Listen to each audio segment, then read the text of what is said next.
Hi friends, welcome to my channel. இன்றைக்கி நம்ம வந்து ஒரு லஞ்ச் விளாக் தாங்க பார்க்க போகிறோம். ஸோ சாம்பார் வெண்டிக்காய் புளிக்கூட்டு தான் வச்சேன். வெண்டிக்காய் புளிக்கூட்டோட ரெசிபி பார்த்துடலாமா?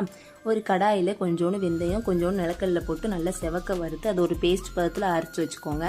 அதுக்கடுத்து ஒரு குக்கரில் கொஞ்சோண்டு ரீஃபண்ட் ஆயில், கொஞ்சம் நல்லெண்ணெய் விட்டுட்டு எண்ணெய் சூடானதுக்கப்புறமா கடுகுளுந்து, மிளகு, அப்புறம் கொஞ்சம் பெருஞ்சீரகம், கொஞ்சம் சீரகம், கருவேப்பிலை, அப்புறம் 2 பச்சை மிளகா போட்டு நல்லா எண்ணெயில் நல்லா வதக்கி விட்டுக்கோங்க.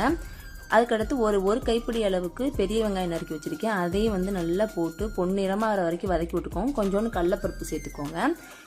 இதே எண்ணெயிலே நம்ம நறுக்கி வச்சிருக்கக்கூடிய வெண்டைக்காயை போட்டு நல்லா அந்த எண்ணெயிலே நல்லா ஒரு பெரட்டி விட்டுட்டு அதுக்கடுத்து தக்காளி போட்டு நல்லா வதக்கிக்கோங்க. கொஞ்சோண்டு மஞ்சள் தூள், 2 ஸ்பூன் அளவுக்கு காஷ்மீரி மிளகாய் தூள், 1 ஸ்பூன் அளவுக்கு மல்லித்தூள் சேர்த்து நல்லா ஒரு கிளறி விட்டுட்டு நம்ம அரைச்சி வச்சிருக்கோம் இல்லையா பேஸ்ட்டு, அந்த பேஸ்ட்டை இது கூட சேர்த்து கொஞ்சமாக புளித்தண்ணி சேர்த்து அந்த கிண்ண அளவுக்கு புளித்தண்ணி சேர்த்து நல்லா கொஞ்சோண்டு தண்ணி போட்டு, ரொம்ப அதிகமாக தண்ணி ஊற்றிடாதீங்க, கொஞ்சமாக தண்ணி போட்டு கூட்டு பதத்துக்கு வந்த அளவுக்கு கொஞ்சோண்டு நம்ம டேஸ்ட்டுக்கு தகுந்தாப்புல உப்பு சேர்த்து ஒரு குக்கரில் மூடி போட்டு ஒரு விசில் வந்தோடனே எடுத்துடலாம். டேஸ்டியான அருமையான புளிக்கூட்டு செம்மையாக இருக்கும். சுடு சாப்பாட்டோடு வச்சு சாப்பிட்றதுக்கு அவ்வளோ டேஸ்ட்டாக இருக்கும்.